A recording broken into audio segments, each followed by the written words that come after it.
in human rights law, and I'm currently pursuing my PhD in human rights law. I am an attorney at Moodley Attorneys Incorporated, a firm that provides a practical business and legal advice. This includes compliance, contracts, and corporate governance matters. The firm also assists with commercial transactions, for example, conducting necessary due diligence reports, assisting in mergers and acquisitions, and venture capital matters. The firm resolves disputes, be it litigation, mediation, arbitration, business rescue, and labor proceedings. We also assist in the administration of estates, drafting of wills, forms, and management of trusts, and we act as a conveyancer or notary public, for example, during the conclusion of anti-nuptial contracts. So let's start off with a brief history on the National Credit Act, how it all began. So the National Credit Act was an initiative created to overhaul an outdated, fragmented, and discriminatory credit market by combining consumer protection into one regulatory document. What happened was that credit institutions were recklessly granting credits to consumers without conducting the necessary due diligence on these consumers. And consumers, sometimes desperate for this money, often lied about their ability to pay back these credit agreement amounts. This led to reckless credit lending and the consumers being unfairly discriminated against due to the improper credit checks being conducted before these amounts were allotted. So, the overall purpose of the National Credit Act was to address the gaps that laid between the protection afforded to consumers and the credit lending abilities offered by these credit institutions. The purpose of this act can be summarized as follows: to promote a fair, transparent, and accessible credit market, and most importantly, to protect consumers against the granting of reckless credit, over-indebtedness, and unfair credit practices. The Act also regulates credit providers, credit agreements, and credit bureaus. The Act, in essence, was created for the benefit of the consumer. That's why the compliance with the Act is so important.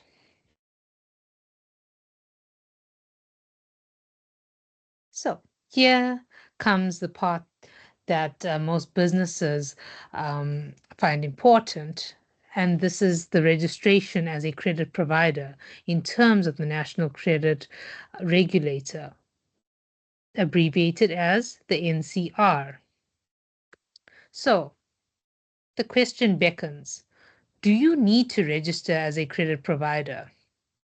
Yes, if you or your business, which can either be a company, closed corporation, or partnership, does the following activities on a regular basis.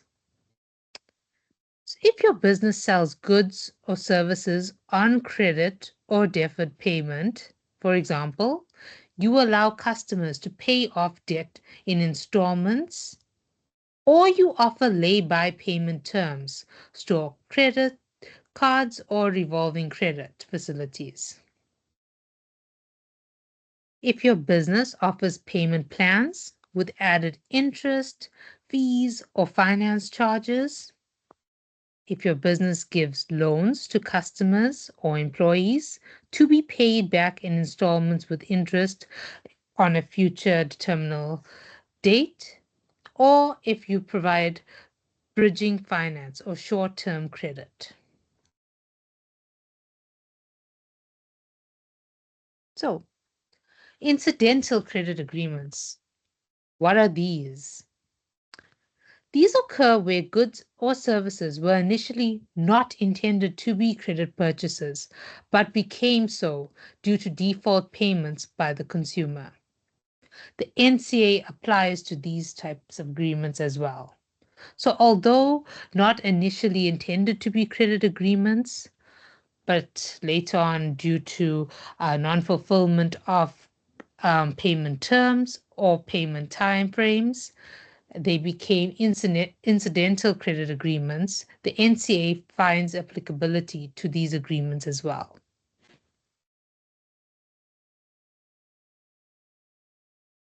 Now we look at the scary part, the risks involved if you don't register as a credit provider. Failure to register as a credit provider may result in the following: your credit agreement being declared unlawful or void, leading you to suffer loss. The National Credit Regulator could impose administrative fines, which are quite significant on you as a person or your business, depending on the type of business. You would also have to refund the customer for interest and fees charged. And lastly, you or your business could face significant reputational and legal risk, thus leading to the incurrence of financial loss on the business or you as a person due to the payment of legal fees to get you out of the legal implications caused. So be wary and comply. Compliance obligations once registered as a credit provider. You are required to conduct affordability assessments on all consumers before granting any credit facility. This is also known as your due diligence that needs to be conducted in order to firstly procure the capital sum and also to provide the necessary protection to your consumers. You're also obligated to use the National Credit Act compliant credit agreements. You need to avoid granting reckless credit, and this is where conducting the necessary due diligence is important and properly assessing the ability of the consumer to pay back the amount loaned is important. You also need to be transparent and disclose all costs of credit involved. You need to submit reports and pay annual National Credit Regulator fees. Lastly, you have to comply with enforcement and audit requirements.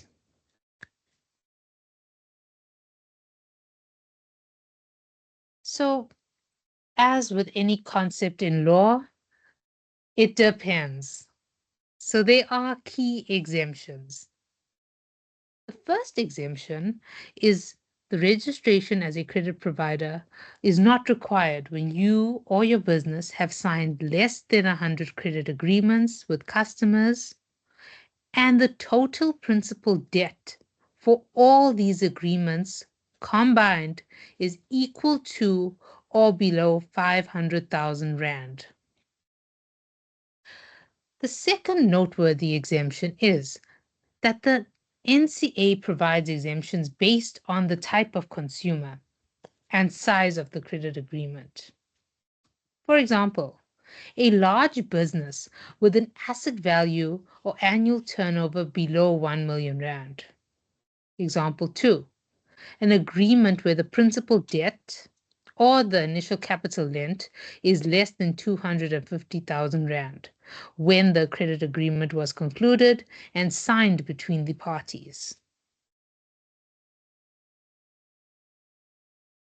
And the last exemption. The National Credit Act does not apply to the following transactions: once-off, interest-free payment arrangements that are concluded between parties, trade credit, where payment is due within standard commercial terms, agreements concluded between juristic persons where the consumer's asset value or turnover is greater than 1 million rand. Incidental credit, where no fees or interests are charged unless payment is late. And the last exemption relies on the type of agreement, not the business sector.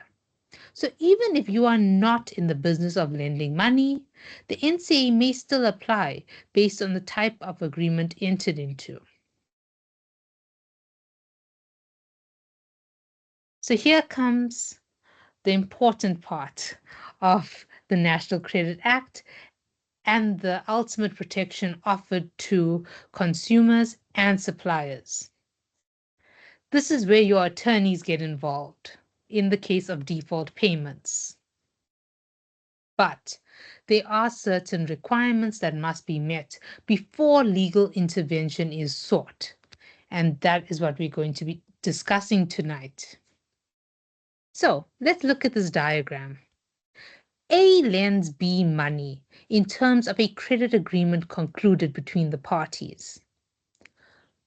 B does not pay his installment as agreed upon in terms of the credit agreement within the correct time period and is therefore in default for 20 business days. Remember, is in default for 20 business days. After the 20 business days has lapsed, A sends B a letter of demand or a notice in terms of Section 129 of the National Credit Act. In this notice, A demands payment of the outstanding amount plus interest accrued on that amount. B does not respond, and 10 business days then lapse since the letter of demand was served on him. B clearly does not have the intention of paying A back, and this is when A goes to Moodley Attorneys Incorporated to seek help. So A thereafter initiates legal proceedings against B to recover the outstanding amount. So let's unpack Section 129 and gain a deeper understanding of the section as well as what can go wrong when instituting this section. So what is Section 129? Section 129 is basically a procedural safeguard that you as a credit provider must follow before taking legal action or before approaching Moodley Attorneys Incorporated to enforce the credit agreement. The requirement: a consumer must be in default for 20 business days. The potential problems: the consumer asks for more time to pay back the money. The solution: stick to the terms of the credit agreement. Any extension may cause significant delays in the recovery of your money. The second requirement: the letter of demand is drafted by MA Inc. and served and delivered at the consumer's address by the sheriff that's in charge of that specific jurisdiction. Now, the problems. The first problem: the consumer gave you the incorrect address when concluding this credit agreement. The solution: conducting the necessary due diligence. So, this means before the credit agreement is signed, check that the consumer's proof of address is valid. Ensure that the consumer produces a valid lease agreement depicting his or her residential address or a utility bill depicting this address. You must also ensure that the consumer's address in your records is up to date, because as we know, situations change and people move. But you, as a credit provider, need to be wary of this and take the necessary safeguards.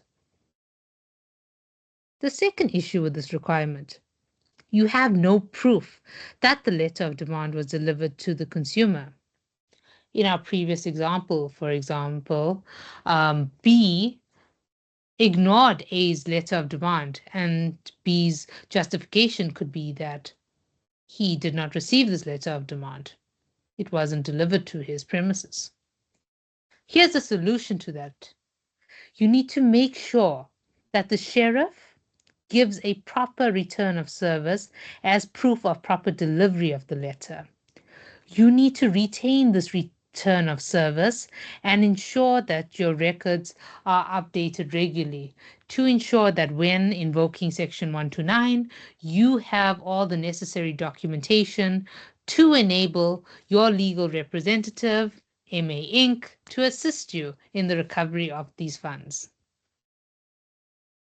The third requirement: legal proceedings started after 10 business days from the date of delivery has lapsed.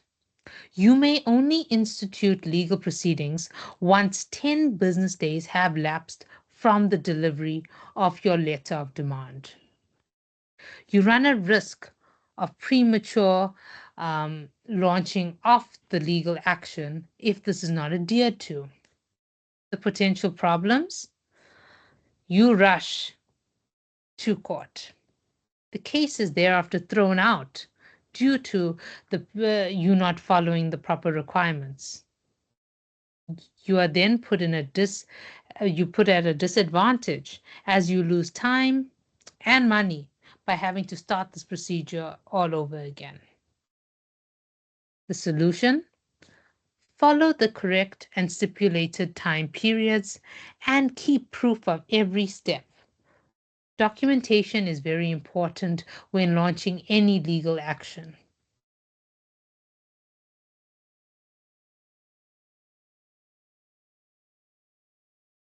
For our concluding remarks, compliance with the National Credit Act ensures fair, transparent credit practices. It protects consumers from reckless lending and requires eligible credit providers to register, assess affordability, and use lawful agreements. The key takeaway we'd like our viewers to leave with is: if you are a credit provider, you save money and time by complying with the National Credit Act, or NCA. So, as promised, here is our quiz. So, we're going to take 4 scenarios and practically apply what we've been through during this webinar. So, which of these are a credit agreement in terms of the NCA? This is what I need you to keep at the back of your mind as I go through these scenarios with you tonight. Scenario 1. Thule loans Sibungile an amount of 1,000 rand. Sibungile agrees to pay Thule 200 rand every month for a period of 5 months, with no interest charged. Is this a credit agreement in terms of the NCA? Now I know you're probably thinking, yes, this is a credit agreement because of the word loans. But here is where the applicability of the NCA plays an important role. Because although Thule loaned Sibungile that amount of 1,000 rand, no interest was charged. Therefore, the NCA does not apply to this scenario. So, scenario 2. Darshan applied for vehicle finance from BMW when he bought his new M3. The vehicle finance agreement he signed states that interest will be charged at an interest rate of 10% per annum. Now, I know your first thought is, wow, Darshan is loaded. He's pulling out a new M3 in today's economy. But let's get to the crux of this scenario. Is this a credit agreement in terms of the National Credit Act? Answer: yes, because this is a vehicle finance agreement and interest of 10% per annum is charged to Darshan every month until that M3 is paid off. Okay, scenario 3. Michael borrowed 10,000 Rand from Nkosi so that he could visit his home in China. He agreed to pay Nkosi back once he returned to South Africa. Let's unpack the scenario. We have Michael and we have Nkosi. Michael has his home in China. Nkosi lives in South Africa. Is this a credit agreement in terms of the NCA? No, because the NCA applies to South African citizens. Michael is not from South Africa. His home is in China. So sorry for Nkosi, but he cannot invoke the provisions of the NCA to enforce his claim of 10,000 Rand in the event that Michael never returns to South Africa.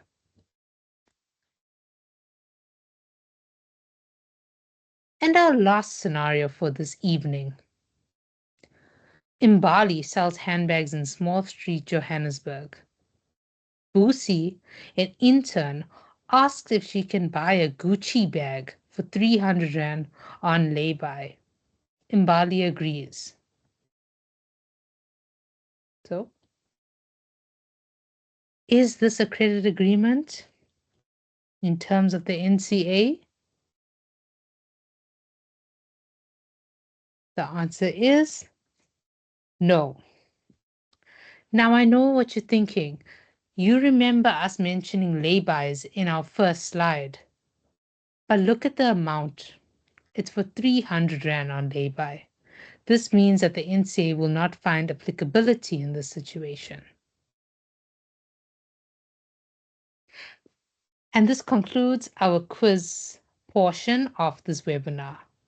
I'll now open the floor up to questions.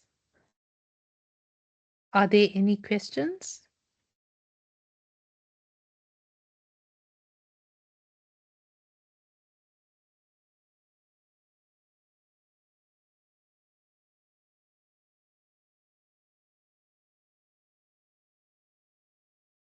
I see a question. Yes. Hi, Seshni. I just want to know if, in what circumstances would a lay-by be applicable? That's a very good question.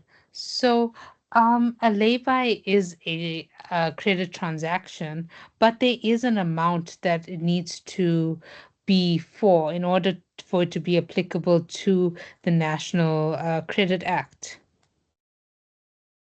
And we can chat more about the actual amount. I'll have to just get back to you. Would you mind Thank you. emailing that question? No, not at all. And then I wanted to know a follow-up question, if you don't mind.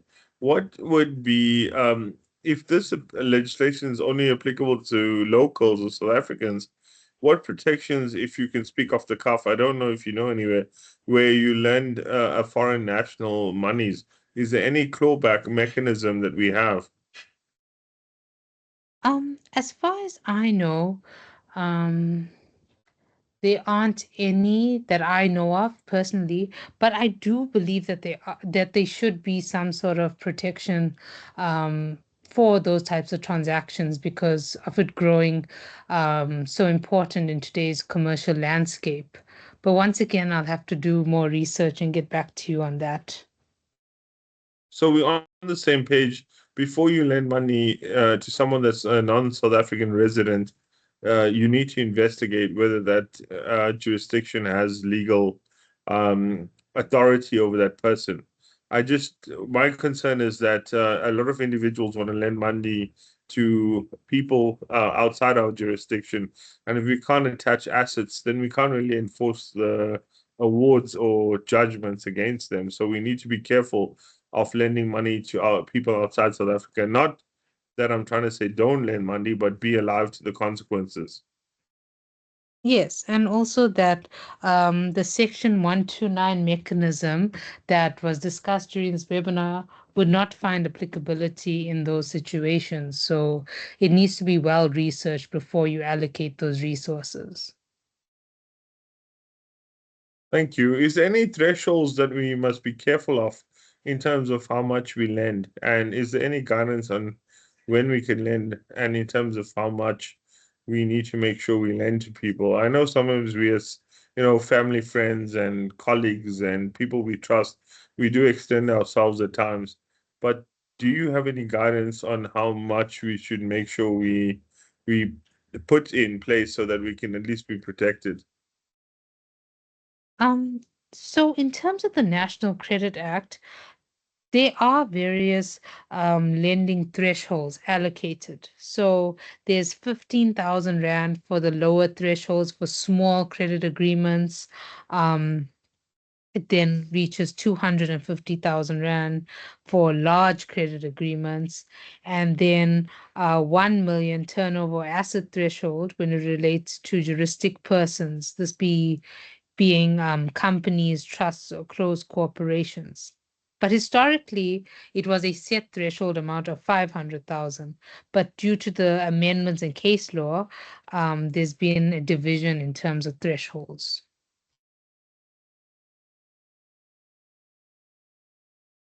Thank you for the insightful opinion, Seshni. We really value it.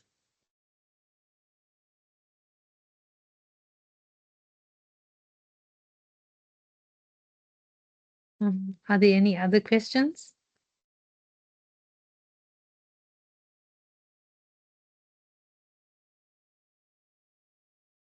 Hi, yes, Lisa. Hi. First of all, thank you very much for the presentation. I just want to understand, and I know you didn't touch on it um, in your presentation, but what happens once that Section 129 letter goes out? What happens if the customer elects to go under debt counseling? Does that sort of stop your ability to go ahead with legal action? That's a very good question, Lisa. So basically, if the consumer goes under debt counseling, then litigation will have to take that into account. So obviously, you can't draw water from a rock, for example. So if there's no funds and they are undergoing debt counseling proceedings, this will affect your litigation quite a lot. But for a more detailed answer, I'd love if we can communicate via email and engage more on this topic. Great, thank you. Thank you. And Seshni, will you share all of this documentation to those that are interested so that we have some sort of clarity on where we're going in terms of a unified process? Of course. So we do have all the email addresses recorded on our attendee list, and we'll send out this presentation and be open to any questions that may be forwarded. And perhaps we can engage via email to learn more about this act together.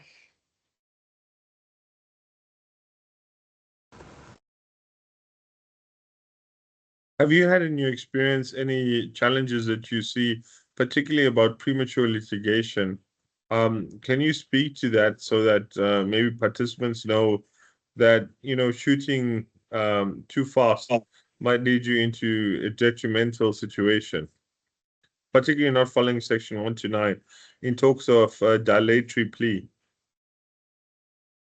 Um, so basically, besides the incurrence of further legal costs, which I think is quite significant to people that do launch these legal proceedings, if premature litigation does occur, there is a chance that a dilatory plea can be entered into, but it would also depend on the facts of the matter.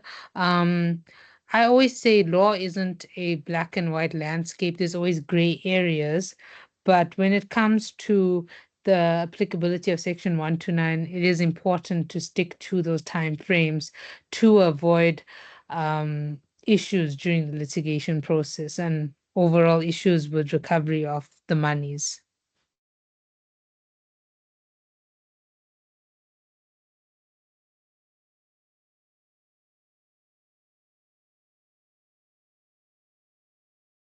Did that answer your question? I did. Thanks, Seshni, and I really value your insights and inputs. It's really clarified my thoughts regarding the situation, and I'm grateful we have a wonderful audience here. And I look forward to the insightful questions as well. But you've adequately dealt with my concerns.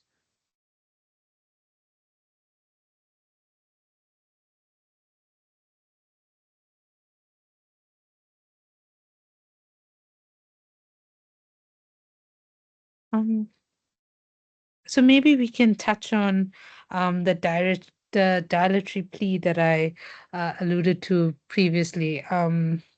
So basically, that's a defense that can be raised during the premature litigation.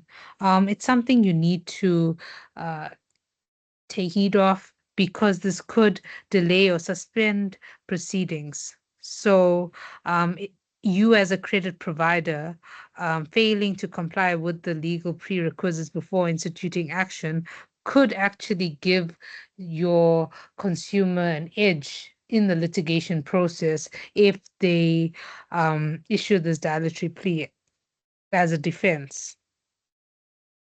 So it's just food for thought, but that's where good legal representation comes into play. And that's why it's important to ensure that your legal team is well equipped. Fantastic. Obviously, just for everyone's insight, my name is Moodley, and I'm the founder of Moodley Attorneys, and Seshni is my stellar representative as well. I'm just gonna jump in here. I think we've reached a little bit of the conclusion of the engagement, and I'd love for everyone's honest insight, feedback, comments. We're gonna give everyone maybe a last chance. We're going to start with I have a list in front of me, so forgive me if I omit you, put your hand up, and then own the space. But I hope I'm not jumping in, Seshni, you can correct me if I'm wrong here. But I think you know we've run in quite late, so I thank everyone for their time. I think going forward, we're going to do this a little bit earlier, going into our future ones. We're going to be launching one every a month at least, and we're going to talk about topics, and we're going to get subject matter experts, and we're going to discuss things, engage more, talk about where the law is, where the law should be, and try and develop it. And we'd love for your participation, and we're very grateful for yours right now. So just to conclude, Seshni, if am I right? Can I proceed? Yes, absolutely. Thank you so much. So what I'm going to do now is maybe open the floor to everyone. I'm going to call each other by name, and forgive me for doing so, but I just need to know that you've at least said your piece, and then we can take it from there. I'm going to start from those that have given us they also extra hours. So I'm going to start with my team. Tule, what's your take? What's your thoughts?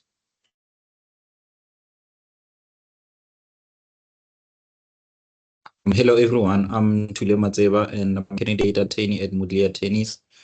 And my take about the presentation is that I think Seshni was well informed about the topic, and I think she addressed everyone's questions adequately. And well done, Seshni. Thank you, Tule. Thank you for that. Can I move on to Sibongile?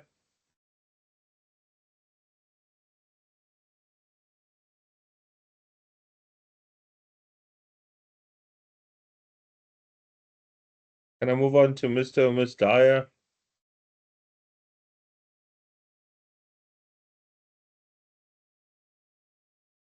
Good evening, everyone. I'm Tebogo Dire and also a candidate. Dira. I'm pleased to be part of the training, and it was well informative. Thanks, Ms. Dira. Sorry for mispronouncing your name. Is there any questions you may have for us as a team? Not at the moment, sorry. Okay, no, you're welcome. And if you ever need to, we are here to support you. So please reach out to us. Seshni, any final thoughts? I'd just like to thank everyone. I know this was after work for a lot of viewers, so I appreciate your time, your feedback, and just hearing the team out from Moodley Attorneys. And yeah, please join us for our upcoming webinars. They're going to be on very relevant topics, and we'd love to have you on board. Definitely. For those that are willing to gain more insights into various areas of law, we always trying to educate ourselves as practitioners. So we'd want you all to participate and also share topics so that we can reach out to those that are subject matter experts and get them involved. Seshni, great work, and we're proud of you. Keep it up. Thank you so much, team. Mireshni, thank you for your time. I know you got other commitments as well, so I'd love to hear your thoughts. Thanks, Jen. Well done, Seshni, on the presentation. I think this not only informed us about the NCA, but also maybe stirred up some questions that might come later. And I think the scenarios were very helpful for most of us. So it was nice to put it into real life application. And I'm still sort of mulling over Lisa's question. I haven't done debt review applications in a very long time, but I just wanted to maybe just add my 2 cents in the sense that as far as I remember, litigation does stop, but there's a negotiation or some sort of conversation that opens up between your client or the person that's owed the debt or whatever that's owing, and the debt counselor, and they eventually come to some sort of payment arrangement, which is then made an order of court as a debt review application in that form. Other than that, well done, team, and looking forward to the next one. Thanks, Mireshni. We love the insights, and we'll definitely take that insight.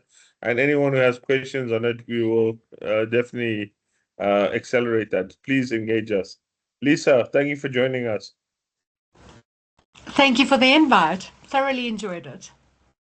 Excellent. And Lisa, please share more articles and opportunities so we can share more of the content. I think the idea for us from here, whoever's here today, we just want to create more content so that we can share our knowledge with one another. Sure, we'll definitely do so. Thank you so much. Brittany. Yes, thanks everyone. No, it was very informative, especially the Section 129 process. Yeah, we specialize in commercial law, so we don't often get into the nitty and gritty when it comes to litigation. So it was good to understand that process more. Fantastic. If there's any clarification, if there's anything you need wanting to know more about, yeah, within the team, we'll definitely try and get the right result for you. And please feel free to engage us as well. Awesome. Thank you so much. Cool stuff. Looking forward to growing the brand and growing the team and growing the content. So, Seshni, would you like to leave us with your final thoughts, please? Okay. MA Inc., we're always on your side. Well done. Thank you.